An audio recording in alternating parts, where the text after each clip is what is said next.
$250 million.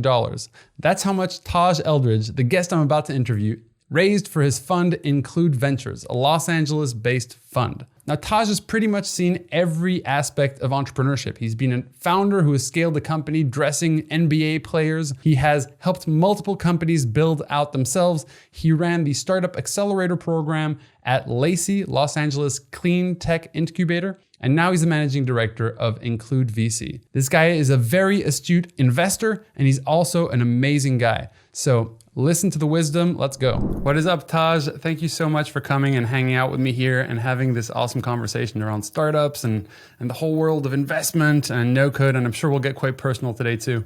Christian, thank you so much. I appreciate it. I'm happy to be here as well.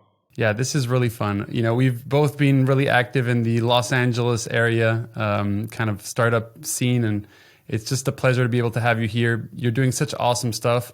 Maybe we can kick this off by you talking a little bit about Include Ventures, and then we'll take it from there. Absolutely. Well, Christian, thank you. It's always good to be part of a movement and even speak behind the movement as well.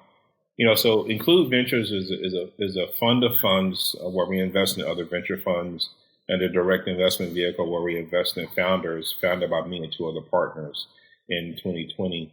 And we launched officially in 2021. And on the direct side, we tend to invest in 5 areas, Christian: cleantech, fintech, edtech, health tech, and media. And we feel like those 5 areas really impact how we work and how we live and how we thrive in both. And that's why we want to focus on that. On the fund side, we really believe that there's an emphasis on the intersection of inclusion, alpha, and sustainability. So we really want to support women and people of color fund managers, Fund 1s, Fund 2s, and Fund 3s in the U.S. and both Latin America, because we feel like this whole idea of investing in capital, of investing in founders is changing. No longer is everything centered in Silicon Valley. We're both here in Los Angeles, and we're talking about the robust ecosystem here. And there are many different ecosystems that are building all over the world. And we want to be able to be investors and take advantage of that and to really skate to where the hockey puck is going. The hockey puck is going towards diverse communities, diverse people, and diverse geographies. I love that. Yeah. And obviously we've heard a lot in the news and there's a lot of hype behind it as well.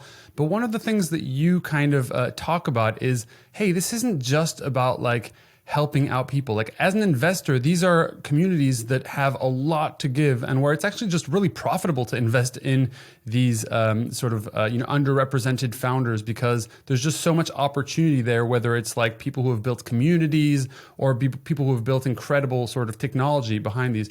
So how do you think about that? Is it kind of like half for good, half for profit? The way that you approach it? Yeah, no, I think that 2 things about that. Number one, I think when people think about diversity, for me, what I think about diversity is not just about skin color or race. It's about that and more, about geography. And again, when we talk about underrepresented people, we got to think about people who may be developing technologies that are in places that we're just underrepresented in the tech ecosystem. And I think that's it. When I think about diversity, it's not just about investing in the first woman or first person of color that you see. What it's about is not omitting the first woman or the first person of color. And I think historically that's what's been happening, is that people have not been able to get a chance to present their ideas or their technologies because of maybe their race, their gender, their background, or where they came from. And I think that's what we want to change. We're not impact investors, but we believe that every investment we make has an impact, regardless of what type of investor you are. Whether you're a crypto investor, whether you're a clean tech investor, whether you're whatever you're doing with SaaS, every investment you make is going to have an impact. It's going to impact people's lives. It's going to impact economies. It's going to impact jobs. And so from that standpoint, to be honest, for me, everybody's an impact investor, whether you want to be one or not. And what we want to really focus on is impactful investments that really change our economies from an alpha standpoint, from a sustainability standpoint, and from an inclusion standpoint. I love that. Yeah. And I think on your LinkedIn, you have, you really mentioned that. And then it's like, it's up to you to choose. Do you want to have a positive impact or do you want to have a negative impact? But I think that cause in general, like a lot of people can connect to, because I think that, more and more we're seeing the world go in weird directions, not only when it comes to race, but also when it comes to like the planet, when it comes to a lot of different things. But for me, one of the things that just completely blew me away was last time we chatted, and you just talked about like, there was just a pivotal moment that happened relatively recently in your life that really made you change the way that you'd always been in investing, but that kind of triggered the sense of urgency and triggered the sense of wanting to make a difference and lasting impact. Can you tell us about that a little bit? And of course, share anything that you're comfortable sharing.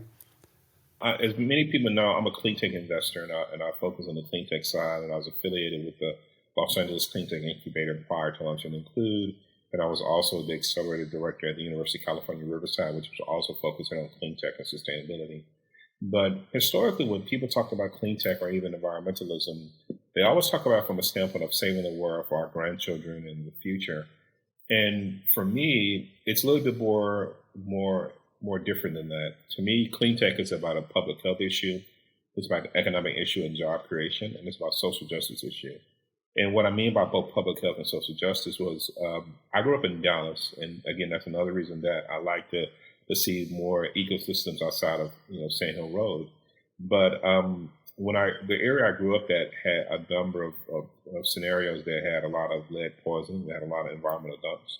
Historically, we know the history of our country in the United States, where redlining had communities of color in certain areas versus other parts of the community.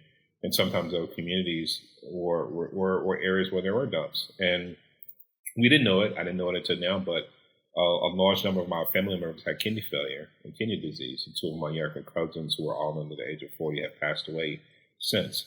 In 2018, I got diagnosed with the same disease. It's called FSGS, and we realized that it was partly caused by the environment. And what that made me start thinking about is that clean tech is more than just about caring about our families in the future. It's about caring about our families now.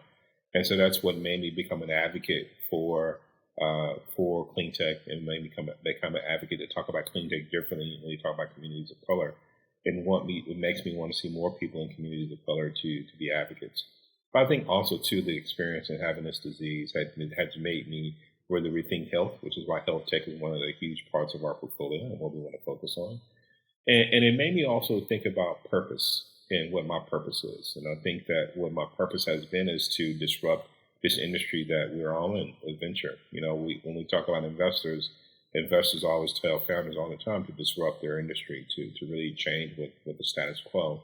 The status quo of venture has been this way for a long time. And I think that's one of the things that we want to change is really rethink the way that founders are getting capital, rethink the way that founders are looked at and assessed as well. And I think, I love, many investors may not love it, but I love equity crowdfunding. I love Republic. I love WeFunder. I love all of these different takes on capital. And I think it's good. It's a place for them, and it's a place for what we're doing.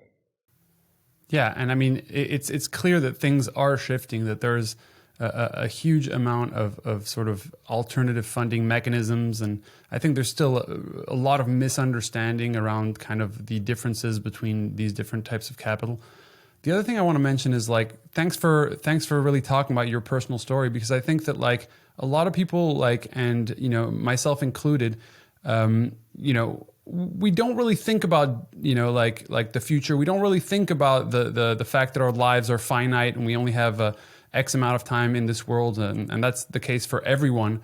And that's why I think last time I told you, like, I do love these humbling moments where things really get real, and when you realize that mortality is something that's relatively close, whether that happens to someone close to you or something happens to you, you have like a close incident or something like that, and I really like love this concept of having to carry that up, or at least you don't always want to be thinking about that, but just carry it in your day to day, because I think that a lot of people in this world would be doing completely different things if they really realized, like, hey, like the reality of our own personal mortality.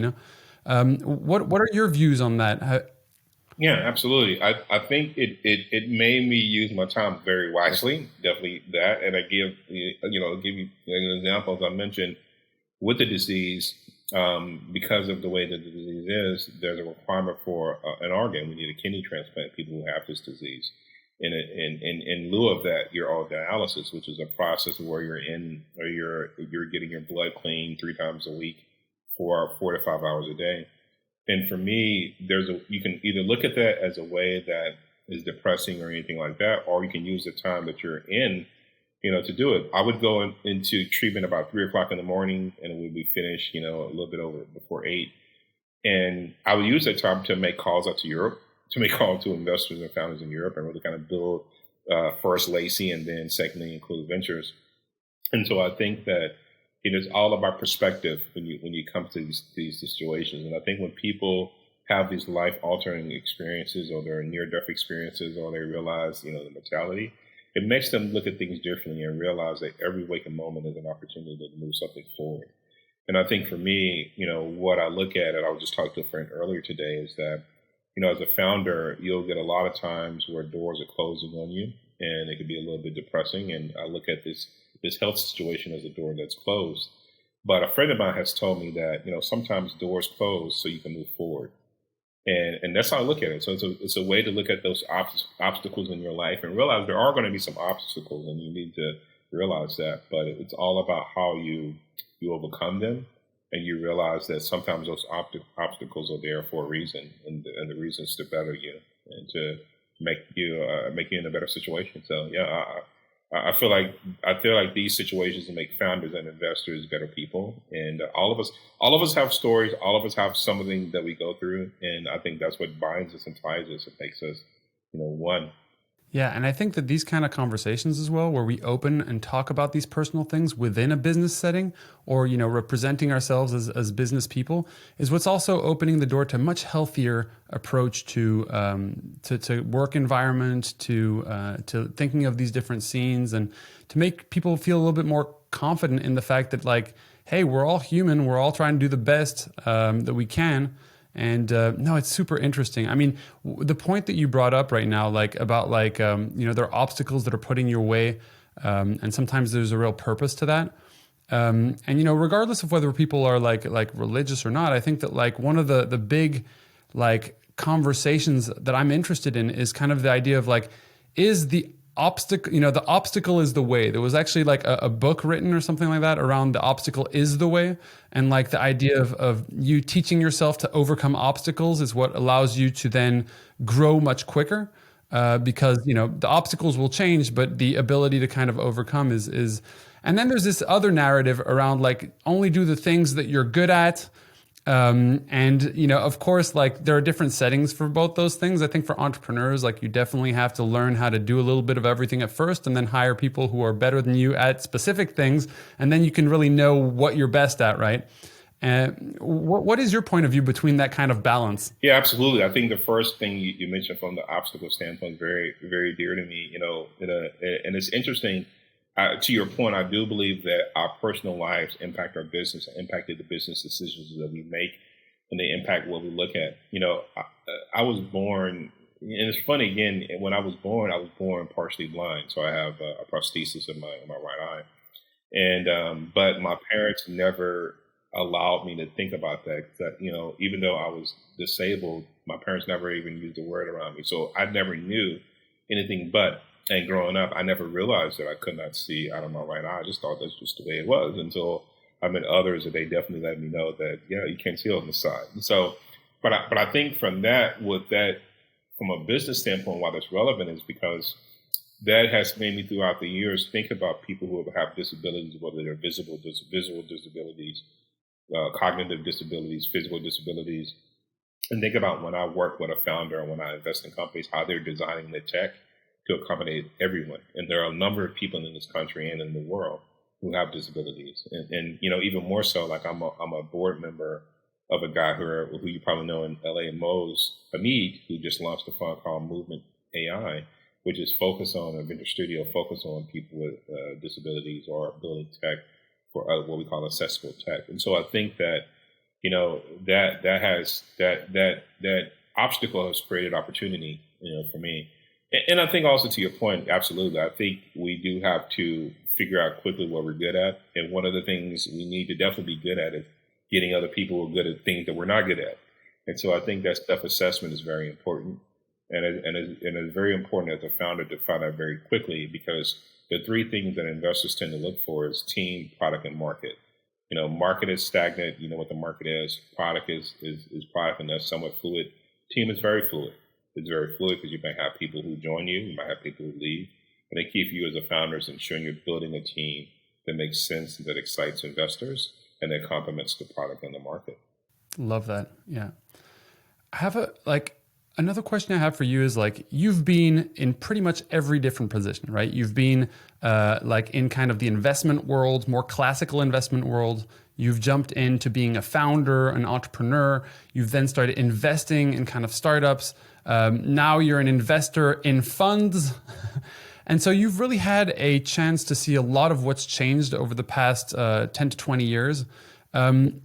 There are some changes that I've seen personally that I think dramatically affect the approach that entrepreneurs should have in terms of the way that they should, it might be like the accessibility to capital. It might be, what are some changes that you think have happened, that really are changing the way that founders should be thinking about how they build their companies? And then, because I think there's been an we've seen all the headlines over the past 20 years, and they always say the same thing, right? It's oversimplifying and overglorifying the process of entrepreneurship. But clearly, one of the changes that I've seen is that the investment world is investing in sort of more mature companies, and they're potentially investing slightly larger amounts at the very, very early stage into fewer companies. Whereas before, at the beginning of Silicon Valley, it was kind of this spray and pray mentality. You didn't really have to figure out your business model. You didn't really have to, if you had a nice pitch deck, you could raise capital, and that's changed over time. What are some of the dynamics that you've seen changed over this period and with all of your experience? Yeah, well, one of the things I am, Christian, is very transparent, and so that's what gets me in trouble at times. And while typically I'm the person in the firm that really does a lot of talking, because I kind of keep it very honest. And I think it's amazing that now we're talking about diversity, that the spray and pray mentality of investing on ideas has changed, and there's an expectation to be different. Oh, good. And I think that is one of the things about it. I think now the good thing for founders is that there's a number of funds coming to market. I mean, that's why we're in business, because there are a number of fund managers that want to come to market and be competitive. And so I think that's going to allow for founders in different areas who are not necessarily going up the same road to grow and to prosper, because I'm seeing funds outside of California, outside of the Bay. I think also, you're right, the expectations of founders should be a little bit more advanced than what they typically used to be. And I think, thankfully, I used to be an accelerator, like you mentioned. I think, thankfully, there are a number of accelerators out there that are helping in that process, to really preparing founders and giving them the tools that they need to start. Sometimes money as well, because some accelerators might have capital to provide for founders. I think there are platforms like we already mentioned, equity crowdfunding, and then others. Like I'm involved in one called Seed at the Table. That's with my fraternity, that's focusing on kind of that friends and family round, making up the friends and family round that some people don't have friends and family. They have a lot of that capital. And so I think those are the things that I'm seeing as change. It's really more so a democratization of capital where different areas are coming. The other thing I'm liking too that I'm seeing is that there's been this whole focus on revenue share models. So funds that are doing revenue share as opposed to traditional investing. The venture studio model is really exciting to me. I'm seeing a lot of that kind of pop up, like I mentioned, with others. And then, one of the other things I think is really, really key too is that as a founder, I'm a former banker, like you mentioned, and I always was amazed at how some founders are afraid of debt, especially if you're a founder building hardware. That's the perfect place for you to deploy debt and look at the debt as well. And I think venture debt and other debt vehicles are coming to market and being really impactful for founders. And then finally, project finance. A lot of PEs are coming into the space of early venture. And CVCs, corporate venture capital CVCs, are investing earlier than most. One of our investments at Lacey was a company by the name of FreeWire. They got early investment in from BP, and that really helped, I think, advance that company and scale it quickly and having that relationship. And I think founders are realizing that raising capital is important, and everything else. Well, what's even more important are customers. So pilots are something that we've seen a lot. I tell you, Christian, for me, I would tell journalists all the time, The Silicon Way habit was celebrating amount raised. For me, that's not a celebration. That's an obligation. You're obligated now to investors. You're obligated to your team to use their money wisely, and you're obligated to your customers to use their money wisely. What we should be celebrating with are customer wins, and that's what we want to see more so in this venture space. Yeah, that's a great point because I think that basically what determines the great entrepreneur, right? It's someone who can do a lot with very little. So, there are some companies that I've seen like, like Zapier. Like Zapier has basically, they raised one round out of Y Combinator. I think it was $1.2 million. And they basically scaled to like $500 million in annual revenue. It's an insane story of people. And of course, there was a certain dynamic with that company that allowed them to grow that way. But I do think we're seeing more and more people realize that, hey, there's great opportunities. And I agree with you, like looking at how much is being raised is a great, metric to show how good someone is of convincing other people. But what shows more the operational efficiency of a company is like, how much can you do with few people? Like even like in the no code space, for example, like, we saw Bubble, basically like, they only raised they basically spent 5 years bootstrapped. Then they raised a couple $1 million and now they've like actually gone for the whole thing and they're, just raised $100 million. But there is this like shift, right? Of like, how much can you do with little? And the more you can do with little, the more that investors will pretty much be chasing you because that's just a great profile, whether you choose to take on capital, additional capital or not. Absolutely. Right? And I think with the pandemic, what the pandemic has done really is three things. Number one, it has showed us as investors that we can do diligence online and not have to be, fly everywhere. As a Cleantech investor, I love that because reducing greenhouse gas emissions.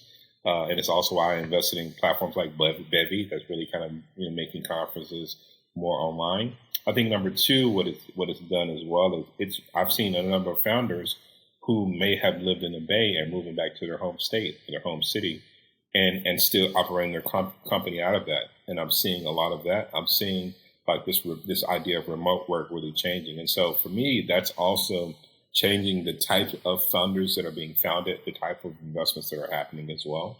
And that's a good thing because, when I used to lead the accelerator in Riverside County, Entrepreneur Magazine named us the number 4 place in the nation for minority entrepreneurs.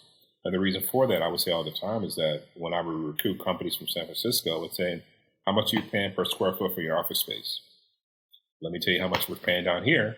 And there's a number of engineers that are around here as well to really kind of add to your workforce. And so I think other cities are realizing that, and other cities are taking advantage of that and realizing how to properly market themselves as a tech ecosystem.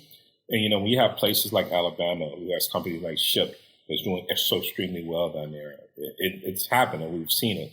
So it's not like something that we have to, reimagine and test out. We see that it works before. I love that. Yeah. And not to mention that, with the pandemic and like now, like the requirement to be competitive as a company almost and recruiting great people is like to be able to work remote, right? And people can kind of live wherever. That's a shift that's also going to, distributed teams, and we've seen like amazing companies like InVision be able to grow really large teams that are fully distributed and fully remote. And I think we've seen an acceleration of that as well. Have you also seen that from the founders front in as an investor? Like more people are kind of like founders potentially in different cities in the U.S. or potentially, international. Yeah, I remember a founder that I was talking to earlier in the pandemic. We were talking and we were on Zoom. And I said, is that a monkey behind you? He's like, yeah, I'm in Tulum. And I was like, wow, okay. And so at that point, number one, I was jealous because I needed to get out. But even myself, like I split my time between LA County and Riverside County. And I've been in Riverside County for the entire pandemic, with a little bit more space, a little less congested. And yeah, I think I've been seeing a number of founders and people doing it. There's still going to be a need, I think, for us to be together. Like, I went to an event in LA recently with .LA as well as Plug and Play. And it was the first time in a while. And, everyone said the same thing. We were clamoring for this in-person kind of environment. But I do think we have seen the benefits of distributed workforces and remote work. And I think we're going to figure out how to make it happen and how to make it really, really beneficial. Even us as a firm, like we literally are hiring right now. And in my process, I'm looking at people who are outside of the state of California. And I'm seeing a lot of great talent that we might have passed up if we were not, having the ability to be remote. And so I think founders are looking at that as well. They're seeing that same scenario. But I think the founders have already done this. I mean, when you look at founders, especially we're talking about founders who might hire a coding team outside of the U.S., might hiring a team that's international. There have been some experiences in doing that, and I think we're going to see a lot more. And also, we're going to see a lot more tools to help us work remotely as well that gets popped up. Zoom is not going to be the only one that's going to really kind of tie us together. Yeah, and that's actually a really good point. I think that one of the things that, I've maybe been a full-time entrepreneur for 15, 17 years or something. So for me, I've just always worked pretty much from home or within a team that, where there was an office, but a good amount works from home. One thing that I think people don't really realize is that, and I think people are starting to realize this now because we're 2 years into the pandemic, right? But that there's a certain level of burnout of just working alone all the time. And I think Zoom and all that can, definitely help out with the communication, but it's lacking some kind of there's a huge factor that's lacking. And I think a lot of people start feeling a little bit of burnout.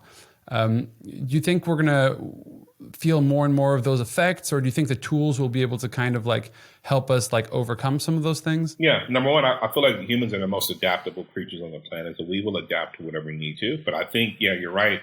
In the beginning, before I left Lacey, I would tell my team, I'm only on Zoom 3 days a week. And, that's another way you can do it because, you don't have to have every call as a video call. Sometimes people forget about there's a telephone or a mobile phone that's there. And I think even little tweaks like that has enabled me to really thrive during the pandemic when others were not. What's interesting is that, Christian, I'm an investor in a company or an advisor in a company called Cleantech that is a marketing agency staffed by people who are formerly incarcerated. And so what's funny, in the beginning, we put out a book that talked about doing time because a lot of people felt like them in the beginning of the lockdown was kind of doing time. And what better person to learn from how to use your time wisely than somebody who's been in prison. And one of the things they talk about, again, is like that. It's how to structure your day to where it's not monotonous, because that monotony will build that mental anguish and make you feel that way. And again, like only being on Zoom certain days or switching the days you're on Zoom, I think is going to be key. But I think you're right. I think remote is going to be key, but what you're going to start seeing is that you might have remote teams, but they might have monthly convenings where everybody gets together in person in different areas. And I think you're going to have that. I was just talking to a colleague and they were telling me about Saks, the shopping mall, who's partnering with WeWork to create places at their mall. So I think that's phenomenal. And I think that's a way for a number of different cities that have malls that are being abandoned to really utilize those. And I think you're going to start seeing a lot more work there where people are going to work remote, but they may work remote from a different place that can have that human interaction, if not with their team, but with others. Yeah, that's going to be really powerful. And what you mentioned is really interesting. I'm pretty sure you might be familiar with Defy Ventures as well. Shout out to them. I did. Yeah, I did their. I went to their program. So you basically, you're an investor or. And you essentially go and into prison, and you start working with some of these inmates who are sort of aspiring entrepreneurs, and of course, at some point, going to get out and will be looking for jobs, and you kind of assist them. One of the things that I realized in that experience was how advanced these people were on a human level. Maybe they didn't know the latest technologies, they didn't really have access to YouTube. There was a lot of things that they didn't have, they weren't obviously a central part of centered in society because they were locked up. But the amount of personal development and amount of wisdom that these people had and the amount of drive and this ability to overcome sometimes who they were, right? Changing their entire lives was just so impressive. And I think there's just so much to learn from from that, and we've disconnected from that because we're in this, short attention span, just like, oh, let's quickly like have always like we need to have that dopamine hit, and I think that there's just like something that we're missing along the way that that I really found when I walked into that program.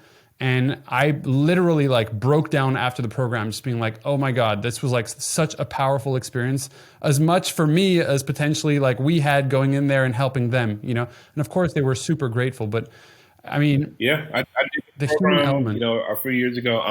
I also serve on the board of Homeboy Industries. They have a new venture fund.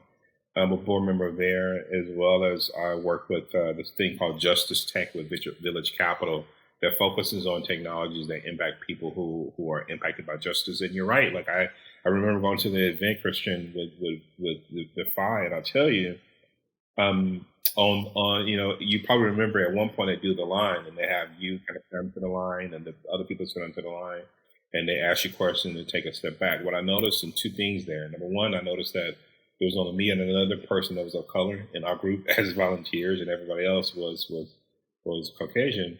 But on the other side of the offenders, there was only a few Caucasian people, and the rest were Black and Latino. And so that also kind of really resonated with me and taught me that.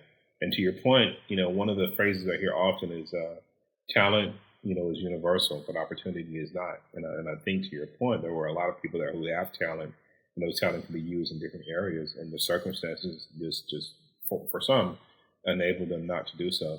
That's why Concreates, and I love what Concreates does, is because they are a marketing agency, and what they're telling people is like, look, you may be selling narcotics, or you may have been, bank robber. Literally, the COO is a bank robber, and they were like, the skills that you use in selling these things, or the skills that you use in planning this heist, let's use it for something good, and let's use it to be marketing. And so that's one of the reasons that I love really kind of working with companies like Concretes, Defy, and Village Capital and Homeboy, is because that, I think about, the reason that Concrete started was that they were doing work for a founder of a company called MeUndies. And I think a lot of people may remember MeUndies.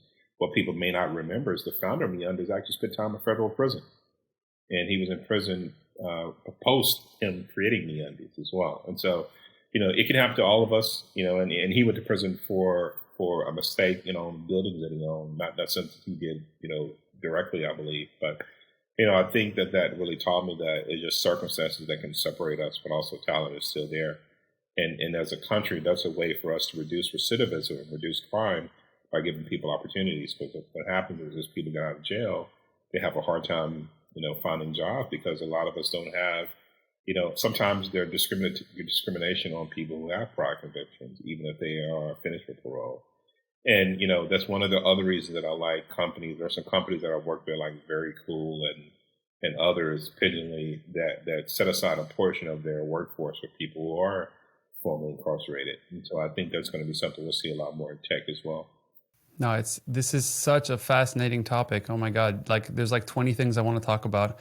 And of course we don't have all day, but one of the topics that you mentioned in terms of like going into that prison and realizing that most of the inmates were people of color, whether that be Black or Latino or sort of, any kind of other sort of mixed. One thing that I've realized and this is kind of, of course, these problems are happening globally. We've seen them happen more and more over the past couple of years, especially with what's going on in the news. But one thing that shocked me personally, like I was a white guy who came from, Latin America and Switzerland, who moved to the United States 7 years ago. So I'm both Latino and also an immigrant. And here, basically, I was just treated with white privilege, And for me, that was shocking because I have, my wife is Mexican. I've been very close to the Mexican community here in the U.S. and also right across the border here. But I was just seeing how like during this time where you saw a lot of racism come out of the shadows, that it was a really, really big problem in the US. And I found that so unfair that someone who would, basically just by the way that they look, be completely like judged and all that. And I think that it's come to a level in this country where to a certain level, like there's a lot of it that's happening fully consciously, right? Like people are evil, right? And then there's another level of it, which is like even more dangerous, which is a little bit behind the shadows, like not really like, what are your thoughts around that? And like, like systemic racism is something that like, what are some things, for example, that, fund managers who might be listening, or what are steps that they can take to try to, overcome this, I guess, this systemic racism that they might not even be conscious of? Yeah, absolutely. And let me say this too, as a person who's also of mixed race, even in Latinos or African American, we also can be discriminatory and racist on our own sense too. And I look at myself, I'm educated, I have an MBA, PhD, economics, and even myself, I had to catch myself from being judgmental for people who may not have the same type of pathway I did academically, but that doesn't mean that they don't have the skill set to really kind of run a company or to do what they need to do. And I found that I will work with a number of different companies. So I think that's key. But I think from an investor standpoint and diversity and with investors is that, one of the things that I used to do when I was in an accelerator and kind of looking at the teams and decks, have people send me their deck, and I would tell them, on the team side, I don't want to see pictures or names, just facets of what they are. And that helps reduce a lot of the initial bias, the unconscious bias that we may have based on people's names, immigrants, foreigners, based on people's skin color or their picture, race and things of that nature. So I think that's something I've been seeing people kind of do to reduce a lot of that. And then it's unfortunate that we have to do it because on one hand, we want to say, we don't discriminate, but I think there are little things that come to mind when you see a person, again, and I'm loving that you mentioned not just race, but also country or place of origin or birth. Because I think also too, I look at myself, like I have an Arabic name, and I remember being in banking, I was so embarrassed about it because it's 3 letters. It's the name of a beautiful building in India, and yet some people have a problem pronouncing Taj, and I'm like, it's like the Taj Mahal. And at one point, I ended up going by a different name because I just felt like it was more American. But Taj is American because America is built up of all of us with different types of, the whole melting pot thing. And so I think as an investors, and I think it's happening more so now, one of the things I do want to say to investors is that investing in founders of color, really focusing on it, is not charity. It's not your foundation work. It's not your philanthropic work. It's economic work. It's work because you may be getting into communities that you may not have access to because you overlook some of those folks as well. And if I give an example, one of the tools that's in Cleantech that people tend to forget we really have Cleantech too are the scooters. Scooters are really micro-mobility, electric mobility. And, in here in Southern California, we see them, they're ubiquitous on the west side, which is Santa Monica and Venice, where you don't necessarily see them in South LA and East LA, which are predominantly Black and Latino areas. When you take that mobility scooter, when you take a bird or a llama, you add a basket to the back of it, that changes the whole utility. That changes the whole utility, especially for people who may live in food deserts, especially for people who may live in areas where it's hard to get to due to lack of public transportation or true public transportation. And so that product can still be utilized. The product can still make money. The product can now make different type of revenue in different communities because now it has a different utility. And I think for me, that's what diversity is about. Diversity is not just about a moralistic issue or moralistic clause to do something because it makes good moral sense. What it's about is an economic issue. Because, let's be very frank, companies have been making money off communities of color for years in many different ways. And I think it's high time for people in those communities to be able to, people who may be grown from those communities to be in the business as well. And for those communities to benefit from a number of the innovations that are coming out. And so I think when you start talking about diversity, both race and gender, it just makes economic sense. And you want to make it from that standpoint as opposed to, just doing it because you feel like that's a do good. And to your point about, like I said, like tools, like I mentioned, the whole idea about blind deck, providing decks that have pictures or names, just the attributes of the people. I think that's been a tool we've been seeing as well. And then also, too, one of the tools we've been seeing is how others check other people. Like sometimes when I'm being a little bit, I might be seeing something that might be a little bit more misogynistic for our female founders. Others may say, let's rethink that. And I think sometimes we have to self-police, but we also have to police each other and be really, really stringent about that. Yeah, I love that. And also it's a shift, right? Like the whole society has to shift around that. And in a shift, there's always going to be people who are kind of on either sides of that shift, people who are, and I think it's kind of like, for me, what I think is really interesting is I feel someone is really engaging and making an effort, then it's obviously going to be more accepted than if they're not, right? But then you have to accept that, your grandmother or your grandfather or someone who's, in a different generation than you might take longer to adapt to some of these things. But it's a real problem. And it's funny you mentioned this stuff with these, because in Europe, you always put your picture, or at least you did when I was back there, you always put your picture on your resume. In the US, you don't. And that really makes it very clear to me, what you're talking about, that is a really big problem here. Not that it's not a problem over there. I mean, I'm sure it is as well. I mean, it definitely is.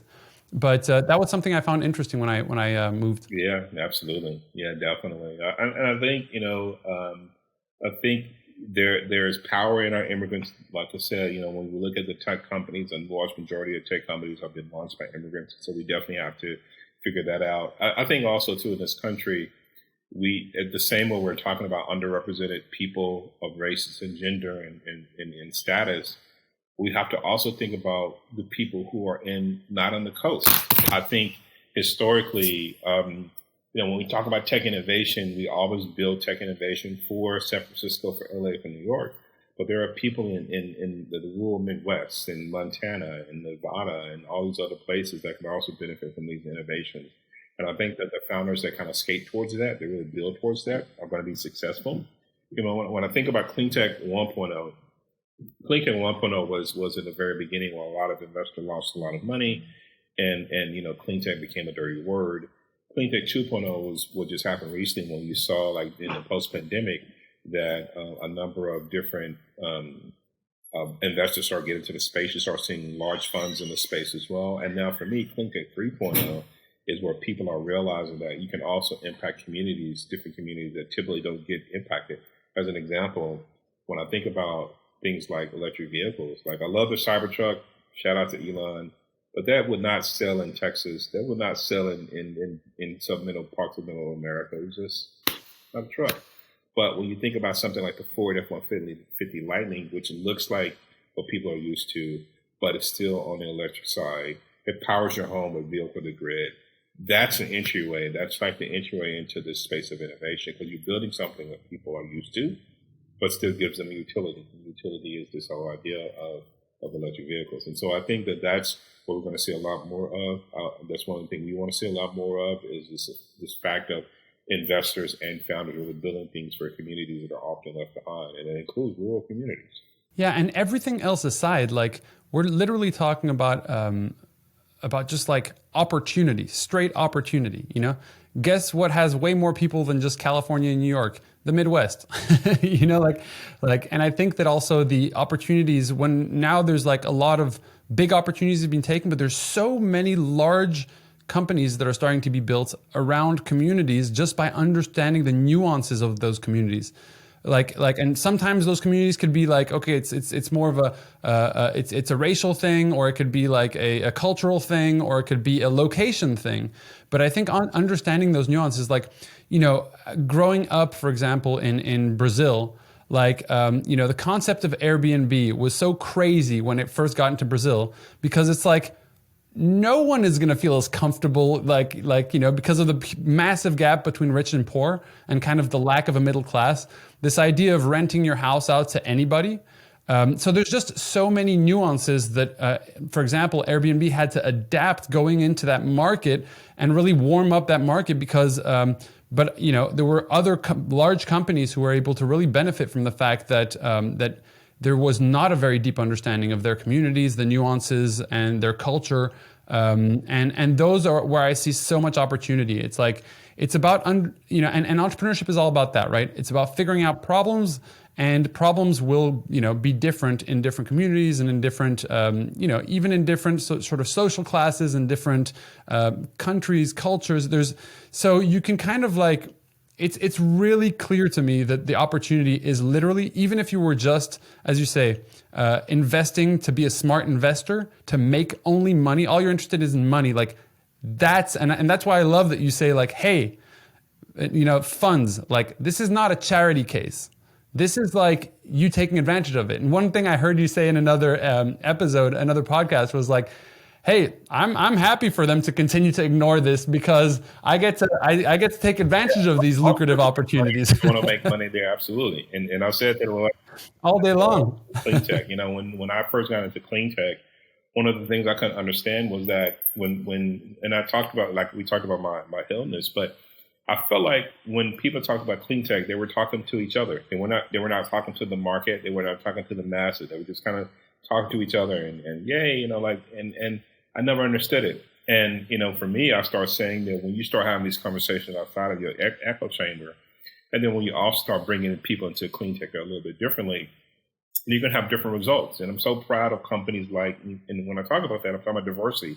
And I'm looking at companies like Charger Health, which is an LA-based company that's been killing it when we talk about Cleantech. I'm looking at companies like New York-based Black Power, which is literally announced that they're empowering an entire city with their technology. And so, I'm looking at companies like Spark Charge, are based in New York and over here in California, that's really kind of mobilizing this idea of mobile charging. And so I think, when you start thinking about that, when you start letting different people come to the space and start investing in different people, you see a shift in the innovations and a shift in how those innovations are deployed because they're going to be doing it differerly. I tell you, Christian, we were talking about fashion, and I think, typically I have a hat on. I always say I wear multiple hats, both literally and figuratively. Today I'm not wearing one, of course, but one of the things I talk about is that I remember back in the day when I was a banker, and banker had a very specific banker look. I would never have this beard if I was back in my days at UBS or at Wells Fargo. But, venture and the look of who investors are changing. I have a Patagonia vest on, and I remember they used to be so synonymous with venture. And now you have situations where the type of investor are changing. And the reason why that's really interesting is because they are really influencing founders to be different, and founders to still have good corporate hygiene, to really still build great companies, but to be influential, to build really great teams and get people in. I think what Cleantech is going to see is that you're going to have a lot of people who are going to start companies who are going to get people out of the industry who are very smart, who understand a lot of the aspects of their industry. And that's what's going to help them scale and rocket more faster than others, because that team they're building with their product and their market. I love that, because I was about to ask you what are some of the influential companies that you're loving at the moment. So you just sort of like lined out a couple of them, and it made me think like, oh, I should probably ask a lot of different people, like who are the companies that excite them the most in the investment space that they're in. Because I think like people want to know, like people want to understand, like people want to know like what's coming, because even behind each one of these companies that's making a massive sort of impact in the world, there's going to be a lot of opportunity just by those shifts happening, right? And the thing I want to say on that, like the ones I mentioned, and I think this is for investors and founders alike. So Charger Health that I mentioned, Charger Health has finished their Series C raise. I think they were at 3.7 or so. But the time from when she raised to the time to when she started was less than a year. I met her a year at this place called Vector 90, which was founded by the late rapper Nipsey Hussle, and it was a tech ecosystem in South Central Los Angeles. And she was working for another startup. But at that moment during that event, she decided to launch. She won the pitch competition. And from that until a year is when she started. The reason why that's important to me is that I think there's a number of pre-seed funds that are in the marketplace and great for them. And I think there's going to be a lot of funds on the seed stage side as well that are fertilizing those earlier areas of founders. But I think for later stage founders like us that are 8 stage and what have you, we want to make sure that we're have these conversations and that we're present, because you may have the next Charger Health. But now they're about to raise their A, and I'm excited to take a look at them. But now you have a situation to where those companies may come up and you might not even know it because they're coming so fast, because the time to market is a little bit more reduced. And so I think that's going to enable a number of folks in the investment industry to be more competitive in what they're doing. And I think that's also why you see a lot of hiring going on, because people want to make sure they're having business development of people who are always at certain events to make sure what they're seeing are out there. Love it. And this whole thing, as well as just being shaped by minds like yours who are in the industry and trying to make things happen in a different way than they have until now. So for that, honestly, I really respect everything that you're doing. Before we leave here, why don't you tell us, first of all, where we can find you? If anyone wants to hit you up, where would the best place be? Would it be LinkedIn, Twitter? Yeah, absolutely, Christian. So definitely LinkedIn. What's funny, someone always asked me the other day, they really asked me, do I have business cards? And I said, no, I'm a Cleantech investor because business cards are waste. But I do have, there are several companies and I love them. There's a company called Blue Social. There's a company called Popple, and they're creating products to where you can just use your phone to snap and get all the information. So I love that. But yeah, I'm on LinkedIn. It's Taj Eldridge, pretty easy to find. I'm from a social standpoint, I'm more on Twitter. Like I mentioned, I'm a literature major, so I'm a lover of words, not photos. And so Twitter is my space that I'm a little bit more on. And it's Econo Ahmad, that's economic Ahmad, so Econo Ahmad, I'm there.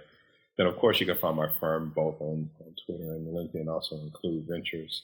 And thank you so much for that. This has been a really great experience, Christian. I'm always, happy to speak with you. We've been on a number of panels together in the past. And it's really good to talk to your audience and really kind of talk about a lot of things that are important to me as well as what's important to your audience. Well, I really, really appreciate you for coming. And before I leave you, I just want to ask you, and I think this was relatively clear throughout the conversation that we had, but just to make it crystallized in people's mind, what is the influence that you want to have in your life? And I think that can have both a professional and a personal aspect to it. And they certainly overlap from what I've heard in the conversation throughout. Yeah, absolutely. That's a great question, Christian. I think for me, what I strive to, and I gave a story about when I was a banker, and I felt like when I was a banker, I was not myself because I went by another name. I went by, a different look. And I think what I would love to really embark upon people, whether they're founders or investors, is this identity of being yourself when you walk into the door. Anybody sees me, they usually see me in my regular garb of a hat, a suit, and some sneakers. And, I'm not your typical economist nor your typical VC in that regard.